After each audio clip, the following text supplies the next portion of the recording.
جس دن عمر نے یہ دیکھ لیا نا لوگ اس کے بارے میں کیا کہتے ہیں، اس دن عمر عمر نہیں رہے گا۔ تو کہا پھر آپ کا نظریہ کیا ہے؟ فرمایا میرا نظریہ یہ ہے کہ رب رسول میرے بارے میں کیا کہتے ہیں۔ لوگوں کا کیا ہے؟ لوگ کل کسی کے بارے میں کچھ کہتے ہیں اور پرسوں کچھ کہتے ہیں۔ میرا نظریہ یہ ہے کہ رب رسول میرے بارے میں ننگے پیر عمر جا رہے ہیں۔ کون جی؟ میں بڑا ماڑا۔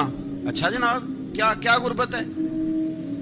10 قسم کے جوڑے لٹکے ہوئے ہیں کمرے میں، اور پہننے کی فرصت نہیں، سویرے کیا پہننا ہے، شام کیا پہننا ہے، 15 سوٹ کٹھے استری ہو کے لانڈری والا بھیج رہا ہے، اور تو غریب ہے، تو بہت بڑا غریب ہے۔ اس لیے کہ غربت پیسوں کی وجہ سے نہیں ہوتی، غربت تو دل کی ہوتی ہے۔ تو واقعی بڑا غریب ہے اور تو غریب ہی رہے گا۔ امیر تو عمر فاروق تھے جو ننگے پاؤں چلے گئے عید کی نماز پڑھانے، تو رستے میں جو ملا کہنے لگا عمر جوتا تو پہن لو۔ فرمایا تمہیں عمر کا جوتا نہ پہننے کا نقص تو نظر آیا ہے، کوئی حرج نہیں۔ اگر عمر کو کبھی بتانا ہوا تو وہ والا نقص بتانا جو عمر کی سیرت میں پیدا ہو، کردار میں پیدا ہو، وہ والا نقص بتانا۔ یہ چھوڑو جوتے آتے جاتے رہتے، ننگے پاؤں گئے، پاؤں دھوئے، نماز پڑھائی، لوٹ آئے۔ او بھائی یہاں تو ہمارا بناؤ سنگار اترنا، جتنی توجہ کپڑوں کی طرف ہے اتنی توجہ کبھی ہماری علم کی طرف ہوتی نا، جتنا ذوق شوق ہمارا بناؤ سنگار کی جانب ہے، اتنا بناؤ سنگار کبھی ہمارا اخلاقیات کی جانب ہوتا تو معاملات بڑی حد تک سنورے ہوئے ہوتے۔ حضرت سیدنا فاروق اعظم رضی اللہ تعالی اپنی زندگی کو ترتیب دیا۔ ایک دن بھی خلافت نہیں مانگی اللہ سے۔ حضرت عوف بن مالک اشجعی ایک صحابی ہیں۔ حضرت عوف بن مالک رضی اللہ تعالیٰ عنہ فرماتے ہیں کہ جناب ابو بکر صدیق کا زمانہ تھا تو میں نے خواب دیکھا، میں نے خواب میں جناب عمر کو دیکھا، اور میں نے دیکھا کہ کوئی کہنے والا کہہ رہا ہے کہ عمر وہ ہے کہ اللہ کے رستے میں کوئی اسے جتنا مرضی برا بھلا کہے یہ پرواہ نہیں کرتا۔ کس کے رستے میں؟ بولے سارے۔ اس کا مطلب ہے اللہ کے رستے میں لوگ برا بھلا بھی، قرآن مجید نے کہا وَلَا يَخَافُونَ لَوْمَةَ لَائِمٍ، کچھ لوگ ایسے ہیں جو برا بھلا کہنے والوں کی پرواہ نہیں کرتے۔ آپ یقین کریں اگر پرواہ شروع ہو جائے نا تو دین کا کام ختم ہو جائے، نہ کوئی تقریر کرے، نہ کوئی تدریس کرے، نہ کوئی پیری مریدی کرے، ختم ہو جائے اگر باتوں کی پرواہ ہو۔ لیکن وہ پرواہ، حضرت عوف بن مالک اشجعی کہتے ہیں میں نے خواب میں دیکھا کہ عمر وہ ہے جو کسی کی پرواہ، اور دوسری بات میں نے یہ دیکھی کہ عمر خلیفہ بنے گا، اور تیسری بات میں نے خواب میں یہ دیکھی کہ عمر شہید بھی کیا جائے گا، عمر شہید بھی ہوگا۔ یہ میں نے 3 باتیں خواب میں دیکھی۔ فرماتے ہیں میں نے آ کے خواب حضرت ابو بکر صدیق کو سنائی، وہ خلیفہ تھے۔ وہ کہنے لگے ٹھہر جا، میں عمر کو بلاتا ہوں، اس کے سامنے دوبارہ سنانا، اس کے سامنے۔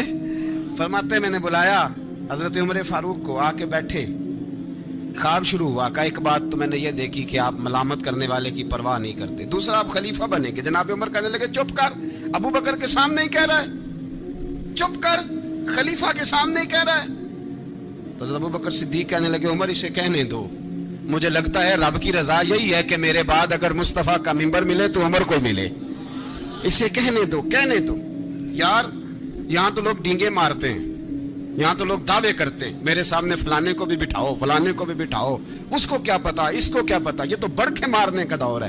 حضرت عمر رضی اللہ تعالیٰ عنہ کو تیسری بات کہی۔ حضرت عوف بن مالک نے کہا آپ شہید کیے جائیں گے، میں نے خواب دیکھی ہے۔ نیک لوگوں کے خواب بڑی حد تک سچے ہوتے ہیں۔ کہا میں نے خواب دیکھی ہے۔ تو حضرت عمر کہنے لگے شہید تو دلیر لوگ ہوتے ہیں، شہید تو دلیر، جسے سارا زمانہ دلیر کہہ رہا ہے وہ اپنے بارے میں کیا کہہ رہا ہے؟ کہتے ہیں شہید تو دلیر، میں تو کاہل سا آدمی ہوں، سست آدمی ہوں، میں تو اتنا کام ہی نہیں کرتا، تو یہ خواب تو نے جو ٹھیک ہے دیکھا ہے نا پھر سے دیکھنا۔ تو ابو بکر صدیق فرمانے لگے عاجزی نہ کر، انکساری نہ کر، تو جو کہہ رہا ہے ٹھیک کہہ رہا ہے، لیکن مجھے سن کے شکر بھی ہوا ہے اور افسوس بھی ہوا ہے۔ افسوس اس بات کا کہ تیرے جیسا بطل عظیم چلا جائے گا، اور شکر اس بات کا کہ رب تجھے زندگی بھی اعزاز والی دے گا، اور شہادت کی موت دے کے اللہ تجھے موت بھی عزت والی عطا فرمائے گا۔ اللہ موت بھی تجھے عزت والی دے گا، تجھے کاہلوں جیسی موت اللہ۔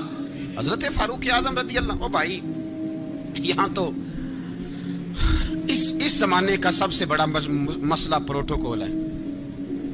لوگوں کو پتا ہوتا ہے کامل پیر ہے، کامل مرشد ہے، لوگ نہیں جاتے۔ میں کسی کا مرید ہو جاؤں، میرا پروٹوکول کدھر گیا؟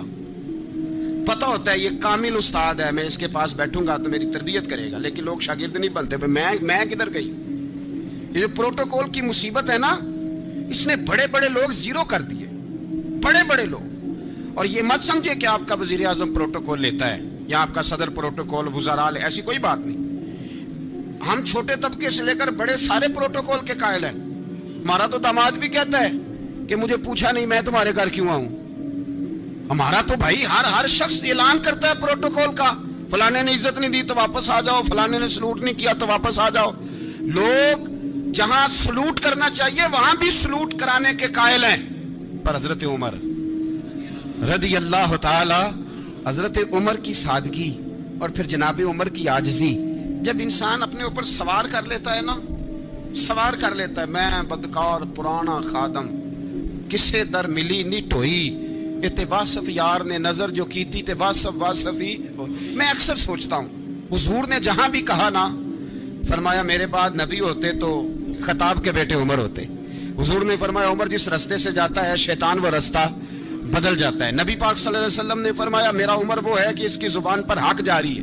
حضور علیہ الصلوۃ والسلام نے فرمایا 950 سال حضرت جبریل میرے عمر کی شان بیان کریں تو ان کی عظمت ختم نہیں ہوتی. 950 سال جبریل عظمت بیان کرے تو ختم نہیں ہوتی. یہ بات ہے حضرت عمر کی. اور فرمایا عمر ابو بکر کی نیکیوں میں سے ایک نیکی ہے. یہ شان ہے اب عمر فاروق رضی اللہ تعالیٰ عنہ کی. حضور نے فرمایا میرے بعد نبی ہوتے تو عمر ہوتے. جس گلی سے عمر آئے شیطان رستہ بدل جائے. میرے عمر فاروق کی شان 950 سال بیان ہو تو ختم نہ ہو. عمر کی زبان پر اللہ حق بیان کرتا ہے، جو عمر کہتا ہے وہی رب کر دیتا ہے. حضور ساری زندگی فضیلتیں بیان کرتے رہے، عمر جواب میں کیا کہتے ہیں؟ کوئی بتائے نا کہ یہ والی حدیثیں کبھی عمر نے بھی روایت کی ہوں کہ حضور نے میرے بارے میں یہ کہا ہے.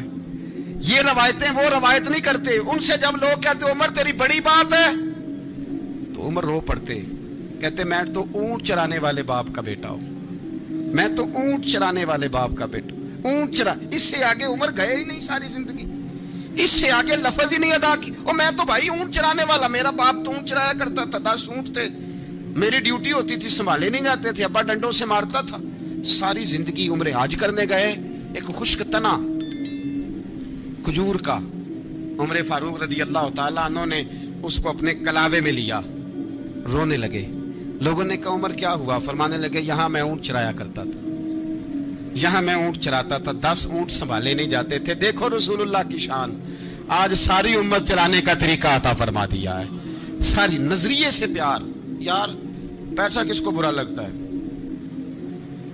آپ جس آدمی کی 50 کروڑ کی پراپرٹی ہے اس کو پوچھیں سب سے غریب، آپ کو وہی نظر آئے گا. وہ کہے گا میں ٹائٹ ہوں، حالات بڑے. میں کئی باری پوچھے انہوں نے، میں کہتا ترجمہ بھی 10 چھڑوں کی، ہمیں تو سمجھ نہیں آتی. اور ٹائٹ حالات کون سے ہوتے ہیں جی؟ جس آدمی کا کروڑوں میں کاروبار ہے نا، اس کو آپ چھیڑے وہ رونے لگ جائے گا. رونے تو کئی میں نے ایسے دیکھے ہیں کرائے کا مکان ہے، ان سے پوچھے صاحب کیا حال ہے تو کہتے ہیں جتنی اللہ نے شان والی زندگی ہمیں عطا کی ہے کسی کو نہیں دی ہوئی. اس کا مطلب ہے خوشی بھی یہی ہے اور غم بھی یہی ہے. اندر سے خوشی ہے، اندر سے ہی. تو نے اگر راضی رہنا ہے تو ادھر سے رہنا ہے، ناراض رہنا ہے تو بس اپنے آپ کو خوش رکھے گا تو ہو جائے گا. سارے صحابہ مل کے آئے، کہنے لگے عمر فاروق سے کہنا ہے نبی پاک کے زمانے میں تو ظاہراً غربت تھی، ابو بکر کے دور میں بھی غربت تھی، اب تو بڑا محال ہے. عمر سے سفارش کرو کہ عمر نیا کرتا پہنا کرے. ملکوں کے سفیر آتے، عمر وہی پھٹی پرانی چادر اوڑھ کے اور وہی کئی جگہ پہ پیوند لگے سوٹ پہن کے سفیروں کے سامنے بیٹھ جاتا ہے. عمر کو مشورہ دو، طے ہو گئی بات. سب نے جب مشورہ دے لیا تو سارے کہنے لگے یہ بتاؤ شیر کی مونچھ کو ہاتھ کون لگائے گا؟ کہنا کس نے ہے؟ بندہ بھی تو ڈھونڈو نا. نے کہا جناب میرا یہ خیال ہے کہ مولا علی شیر خدا کہیں گے، کیونکہ جس شخص کی عمر کو سب سے زیادہ حیا کرتے دیکھا وہ شیر خدا مولا علی ہے رضی اللہ تعالی. علی کہیں گے اس لیے کہ جناب علی تو کئی دفعہ جب گفتگو کرتے تھے تو حضرت عمر چپ کر جاتے تھے اور فرماتے تھے علی نہ ہوتا تو میں ہلاک ہو جاتا. تو کہا علی سے کہو. جناب علی شیر خدا کو بلایا، کس کام کے لیے؟ نہیں اللہ اکبر. یہ ذرا اپنے اس دور پہ اس بات کو ذرا لگا، جناب ان سے کہیں کہ زیادہ نہیں، ایک کرتا نیا پہن لے، سفیر آتے ہیں، وزیر آتے ہیں تو ایک کرتا نیا پہن لے۔ حضرت علی کو بلایا، آپ فرمانے لگے کوئی اور بات ہوتی تو میں کہہ دیتا، یہ والی میں نہیں کہہ سکتا، کوئی اور ہوتی تو میں عمر کو کئی دفعہ کہہ دیتا ہوں، جلال میں بھی تو سن، یہ والی میں نہیں کہہ سکتا، میں تمہیں ایک مشورہ دیتا ہوں۔ کہ وہ کیا؟ کہنے لگے سیدہ عائشہ صدیقہ سے کہو، وہ مومنوں کی ماں ہیں، عمر ٹالے گا نہیں۔ اماں جی سے جا کے کہا اماں جی نیا کرتا عمر سے کہیں پہن لیں، وزیر آتے ہیں، بڑے بڑے لوگ، تو چلو کوئی حرج نہیں۔ اماں جی نے کہا اچھا کوئی بات نہیں، میں بلا لیتی ہوں۔ جناب عائشہ نے پیغام بھیجا، جب خادم نے کہا نا مصطفیٰ کے گھر سے پیغام آیا ہے، تو 20 لوگ بیٹھے تھے، عمر کانپتے ہوئے اٹھے، کانپتے دوڑے۔ حضرت عائشہ پردے میں تھی تو فرماتی ہیں عمر اتحیات کی حالت میں بیٹھ گئے۔ کہا اماں جی دیر تو نہیں ہو گئی مجھے آنے میں؟ کہا نہیں، ٹائم پہ آ گئے ہو، کس لیے بلایا تھا؟ کہا عمر دیکھو غربت کے معاملات اور ہوتے ہیں، جب اللہ آسانی دے تو کوئی چیز استعمال کرنا حرام نہیں ہوتی، اگر حرام ہے تو بتاؤ۔ کہا نہیں اماں جی حلال ہی ہے۔ تو فرمایا پھر اتنے سفیر آتے ہیں، مشیر آتے ہیں، اب تو مال غنیمت بڑا آتا ہے، ڈھیر لگ جاتے ہیں مسجد میں، تو چل ایک نیا کرتا تم بھی پہن لیا کرو، اور آپ نیا کرتا پہنو گے تو دھاک بیٹھے گی غیروں پر، تو صحابہ کا مشورہ ہے کہ آپ نیا لباس پہنے۔ اماں جی کہتی ہے میں نے حکم دیا تو عمر چپ کر گئے، گردن جھک گئی۔ تھوڑی دیر کے بعد سیدنا عمر فاروق نے سر اٹھایا تو داڑھی پہ آنسو گر رہے تھے، رو پڑے، کہنے لگے پاک محبوب کی پاک بیوی، جیسے حکم کرتی ہو میں حاضر ہوں، پر مجھے وہ والا لباس پہنانا جو میرے مصطفیٰ نے پسند فرمایا ہے، اگر یہ رنگ رسول پاک کا ہے تو میں حاضر ہوں، اور اگر نبی پاک کا نہیں تو پھر جیسے آپ حکم کریں۔ جناب عائشہ کہتے ہیں عمر روئے تو میں زیادہ روئی، میرا پلو بھیگ گیا آنسوؤں سے۔ میں نے کہا عمر آپ جائیے۔ عمر یوں نکلے تو جو صحابہ کھڑے تھے وہ کونے میں تھے، سارے آ گئے۔ کہا اماں جی کیا بناؤ؟ فرمایا بھائی تم سب جو باتیں کہتے ہو وہ اپنی جگہ ٹھیک ہیں، پر عمر جو بات کرتا ہے وہ سب سے زیادہ ٹھیک ہے۔ عمر جس پہلو پر بات کرتا ہے وہ، یار ایسی عاجزی، ایسا رنگ، ایسا انداز، ایسا طرز حیات، ایسی زندگی، اولاد کے معاملے میں لوگ بزدل ہو جاتے ہیں، بزدل۔ پر حضرت عمر کا بیٹا مصر گیا، وہاں سے کمائی کر کے لایا، تجارت کرنے گیا، لاکھوں کا مال۔ کون سا باپ ہے دنیا میں جس کا بیٹا بعد سے پیسے لے کے آئے تو ابا تفصیل پوچھے کہ بیٹا کہاں سے کمائے، کہاں سے لایا، کتنے ملے، کیوں آئے؟ کون سا باپ تفصیل پوچھتا ہے؟ ابا تو کہتا ہے لا صحیح، اور تعریفیں کرتا ہے میرا بیٹا بڑی کمائی کرتا ہے۔ کبھی پوچھا ہے اس سے کہ ڈیوٹی صحیح دیتا ہے کہ نہیں؟ کبھی پوچھا ہے کہ تو ایمانداری کی روزی لاتا ہے کہ حرام کی کماتا ہے؟ یہ باپ کی ذمہ داری ہے، یہ اماں کی ذمہ داری ہے۔ پھر کہتا ہے بیماری کیسے آ گئی، پریشانی کیسے آ گئی؟ تو نے کبھی سوال کیا اپنی اولاد سے؟ حضرت عمر فاروق رضی اللہ تعالیٰ عنہ کا بیٹا مصر سے پیسے کما کے لایا تو جناب عمر نے بلایا، فرمایا بیٹے اتنی تو تیرے پاس راس ہی نہیں تھی، تھوڑے سے تو پیسے لے کے گیا تھا، اتنی کمائی کیسے ہو گئی؟ اتنے تو پیسے نہیں تھے صاحب، کہاں سے کمائی لائے؟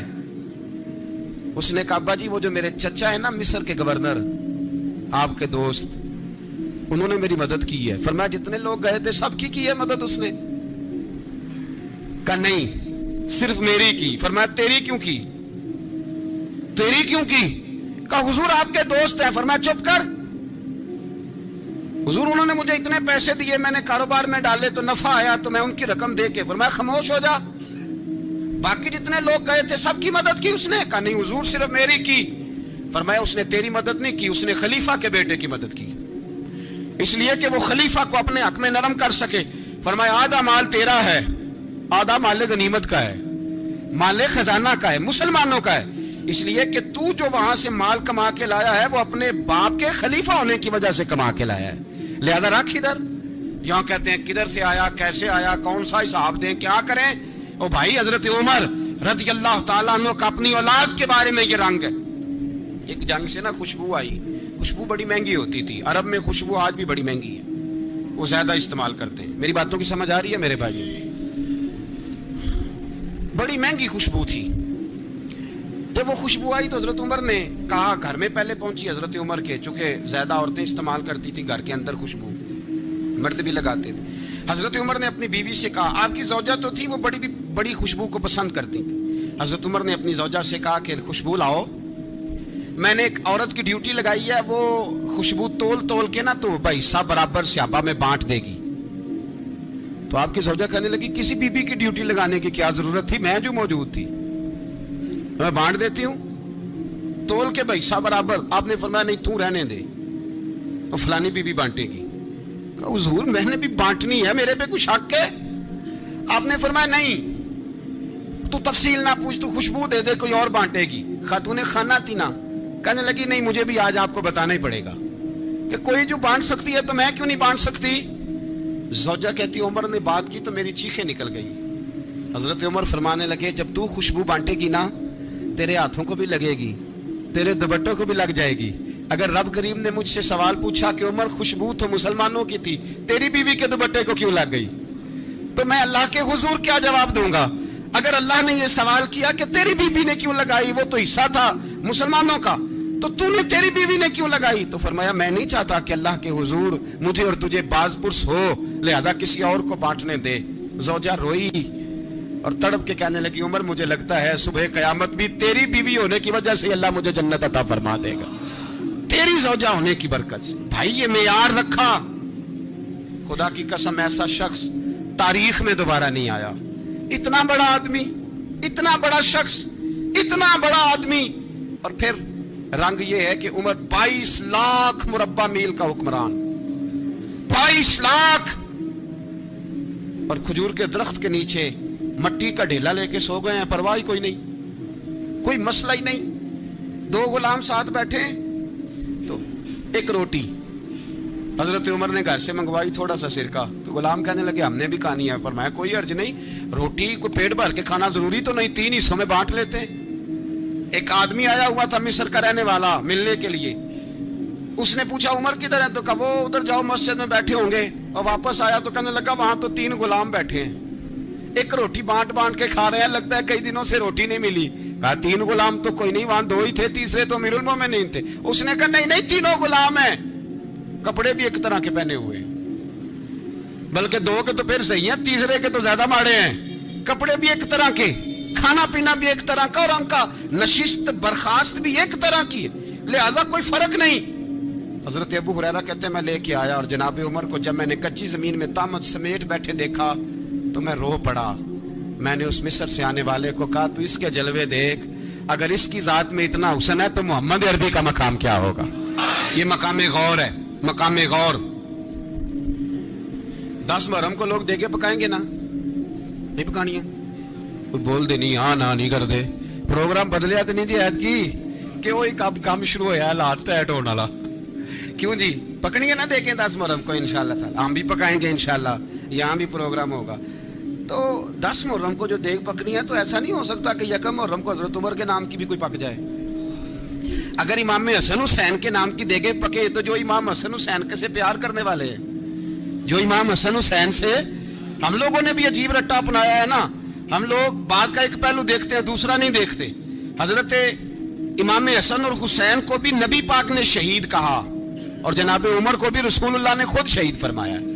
فرمایا شہید ہے، خود فرمایا اپنی زبان سے کہ یہ شہید ہے، خود میرا عمر شہید ہے. تو ان کے نام کی دیگ نہیں پکنی چاہیے، اس طرف نہیں ہماری توجہ ہونی چاہیے. اور اہل بیت نبوی، یہ بات میں پہلے بھی کرتا ہوں، آج پھر کرنا ضروری سمجھتا ہوں. اہل بیت کا پیار سن لو کان کھول کے، اہل بیت کا پیار اگر ہمیں کسی نے سکھایا ہے تو سیدنا عمر فاروق نے سکھایا ہے. اہل بیت نبوت کی محبت اگر کسی نے سکھائی ہے تو کس نے سکھائی ہے؟ بول کے بتائیے. حضرت عمر نے. اہل بیت کا پیار ہمیں حضرت عمر نے بول کر کے سکھایا ہے. بھائی یاد رکھیں، کسی کی طاقت نہیں تھی دم مارنے کی، حضرت عمر کے سامنے طاقت ہی نہیں تھی. کیسر و کسرا کانپ جاتے تھے، جرأت ہی نہیں کرتے تھے حضرت. اور ہمارے تو تعلقات بڑے ہیں نا غیروں سے. حضرت ابو موسیٰ اشعری رضی اللہ تعالیٰ عنہ فرماتے ہیں میرا منشی سائی تھا، وہ کاتب کہتے تھے وہ لوگ، میرا حساب کتاب عیسائی تھا. تو فرماتے ہیں ایک دن میں نے وہ سارا حساب کتاب لین دین کے حضرت عمر کو دکھایا تو فرمانے لگے جس نے لکھے ہیں اس کو بلاؤ. کہنے لگے ضرور مسجد نہیں آ سکتا. کیوں نہیں آ سکتا؟ کہنے لگے وہ عیسائی ہے. کہتے ہیں حضرت عمر جلال میں آ گئے. آپ فرمانے لگے جنہیں رب دور کرتا ہے تم کیوں قریب کرتے ہو؟ جنہیں اللہ دور کرتا ہے. فرمایا تم غیروں کو اگر عہدے دو گے تو اپنوں کا کیا بنے گا؟ اگر تم غیروں کو تو دو گے تو اپنوں کا. یہ سوچ ہے جو آج برما کے مسلمانوں کے لیے بھی ضروری ہے. کہا اگر تم غیروں کو تو دو گے تو اپنوں کا. ہم نے غیروں کو عہدے دیے تو دیکھا نا اپنے کس طرح کاٹے جا رہے ہیں. غیروں کو جو عہدے دے دیے جرانے سارے غیروں سے. روز دعویٰ ہوتا ہے چین ہمارا سجن ہے, چین ہمارا دوست ہے. او بھائی دوست ہے تو اس سے کہو نا کہ برما تو تمہاری ایک چھوٹی سی ریاست ہے, چین کے بغیر تو وہ سانس بھی نہیں لے سکتا. اس کو کہو نا اس حکومت پہ دباؤ ڈالے. لیکن ہم لوگوں نے غیروں کو عہدے دیے تو اپنے پس گئے. حضرت عمر کہتے تھے ذمی کا ہم ادب کریں گے. ذمی کافر کا ہم, ایسا کافر جو مسلمان ریاست کو قبول کرے, بدامنی نہ پھیلائے. ایک آدمی کو آپ نے دیکھا آنکھوں سے نابینا ہے اور بھیک مانگ رہا ہے, تو حضرت عمر کو نظر آ گیا. فرمایا کون ہو؟ اس نے کہا میں یہودی ہوں. فرمایا بھیک کیوں مانگتے ہو؟ کہا جب تک تندرست تھا مسلمانوں کو جزیہ دیتا تھا, بوڑھا ہو گیا ہوں کیا کروں. حضرت عمر نے گھوڑے کی پشت پہ بٹھایا کافر کو, گھوڑے کی پشت پہ بٹھایا اور بٹھا کے مدینے لائے. حضرت علی شیر خدا وزیر خزانہ تھے. فرمایا علی اس کا وظیفہ جاری کرو. کہا یہ کون ہے؟ فرمایا یہ یہودی ہے لیکن یہ ہمیں جزیہ دیتا رہا, بوڑھا ہو گیا بیچارہ, بھیک مانگنے پہ مجبور ہے, ہماری حکومت کے اندر رہتا ہے, اس کا پورا وظیفہ جتنا خرچہ اتنا وظیفہ لگاؤ. حضرت علی کہتے ہیں میں وظیفہ لگا رہا تھا اور وہ میرے نبی کا کلمہ پڑھ رہا تھا, وہ رسول اللہ کا کلمہ پڑھ رہا تھا. یہ مزاج, یہ نہیں کہ کافر. حضرت عمر نے گورنروں کو خط لکھے تھے کہ زبردستی کسی کو مسلمان نہیں کرنا, جہاں ان کی عبادت گاہیں بنی ہو گرانی نہیں, کوئی مندر کوئی گرجا ضائع نہیں کرنا. اسلام سب کو جینے کا موقع دیتا ہے. اہل بیت نبوت کے ادب کا رنگ اگر سکھایا ہے تو سیدنا عمر نے سکھایا ہے. حضرت عمر فاروق اتھارٹی ہے, اسلام کی اتھارٹی. یکم محرم حضرت عمر کی شہادت ہے. یہودی بول اٹھا, کافر بول اٹھا. اگر 6 مہینے عمر دنیا میں اور رہتے تو دنیا میں کوئی کافر موجود نہ ہوتا. 6 مہینے. اور جب اس بطل جلیل کا جنازہ اٹھا, اللہ بخاری پڑھیے نا, اللہم ارزقنا شہادت فی سبیلک, اللہ بسترے کی موت نہ دینا, شہادت کی دینا. عمر شہید ہوئے, مسجد نبی میں نماز پڑھاتے, اور جب جنازہ اٹھا تو مدینے کا پھر پیچھے جو دلیر بچے وہ مولا علی تھے. مولا علی, جناب عمر کا جنازہ اٹھا تو سب سے پہلی ہائے جو نکلی وہ حضرت علی کی زبان سے نکلی, اور حضرت علی کی ساری داڑھی آنسوؤں سے بھر گئی. لوگوں نے کہا کہ علی کیا ہوا؟ فرمانے لگے تم دیکھ نہیں رہے جنازہ کس کا اٹھا ہے, پلٹ کے دیکھو تو صحیح, پتہ نہیں یہ کون گیا ہے. کہ حضور کیا ہوا؟ اب فرمانے لگے عمر اس طرح کے کام کر کے گیا ہے, اب ان کے رستوں پہ کون چلے گا؟ کون اس کے جگر راہ وفا میں میں نقش ایسے چھوڑ آیا ہوں, میں جس منزل سے گزرا ہوں وہ اب تک یاد کرتی ہے. حضرت علی حضرت عمر کے جنازے پہ کھڑے ہو کے کہتے ہیں اللہ مجھے اس طرح کے عمل کرنے کی توفیق دے جس طرح کے عمر کر کے گیا. میرے بھائی بطل عزیز, بطل حریت حضرت عمر رضی اللہ تعالیٰ عنہ, جو اپنی زندگی انقلاب والی گزار کے گئے. عمر جب دنیا سے گئے تو 80 دینار کا قرضہ تھا, 22 لاکھ مربع میل کا حکمران. اور اپنے بیٹے سے کہنے لگے بیٹے کوشش کرنا تیرے خاندان والے مل کے میرا قرضہ اتار دے, میری قبر پہ بوجھ نہ رہے, اور اگر خاندان والے مدد نہ کریں تو میرے دوستوں سے بات کرنا, وہ مدد نہ کریں تو پھر علی سے بات کرنا. ان کا پیار آپس میں اتنا, اور تو اختلاف ثابت کر رہا ہے. 80 دینار کا قرضہ چھوڑ کر حضرت عمر دنیا سے گئے, اور جاتی دفعہ کہہ گئے میرے بعد میرے بچوں کو حکومت کے مشورے میں بھی شامل نہ کرنا, حکومت کے مشورے میں بھی میری اولاد شامل نہ ہو. اتنا بڑا شخص اتنا بڑا رنگ دے کے یکم محرم کو جب عمر فاروق کا وصال ہوا تو بیٹے سے کہنے لگے اماں عائشہ سے جا کے کہو میرا بھی نبی پاک کے روزے میں دفن ہونے کو دل کرتا ہے. ایک قبر کی جگہ ہے اماں جی نے اپنے لیے رکھی ہے, بخاری ہے بخاری. حضرت عائشہ کے پاس صاحبزادے گئے, کہنے لگے اماں جی عمر کو زخم لگ گیا ہے, حالت بڑی پریشانی والی ہے. وہ کہتے ہیں اگر اماں اجازت دیں. سید عائشہ رو پڑی, فرمانے لگی کہ اپنی قبر کی جگہ تو نہیں نہ کسی کو دیتا, پر عمر نے کمال ہی بڑا کیا. اسے کہو جاؤ گنبد خضرا میں قیامت تک جو مصطفیٰ پہ اور ابو بکر پہ سلام پڑے گا وہ تجھ پہ بھی سلام پڑھ کے جائے گا, جاؤ میں نے جگہ دی. اعلیٰ حضرت فاضل بریلوی رحمۃ اللہ علیہ فرماتے ہیں وہ عمر جس کے آداب شیدہ شکر, اس خدا دوست حضرت پہ لاکھوں سلام, اس خدا دوست حضرت پہ. آپ یقین کریں ممبر پہ بیٹھا ہوں, حضرت عمر کا جب نام لیتا ہوں تو میرے وجود کے رونگٹے کھڑے ہو جاتے ہیں. حضرت عمر کی زندگی جب پڑھتا ہوں تو لگتا ہے خدایا ایسے شخص بھی دنیا میں آئے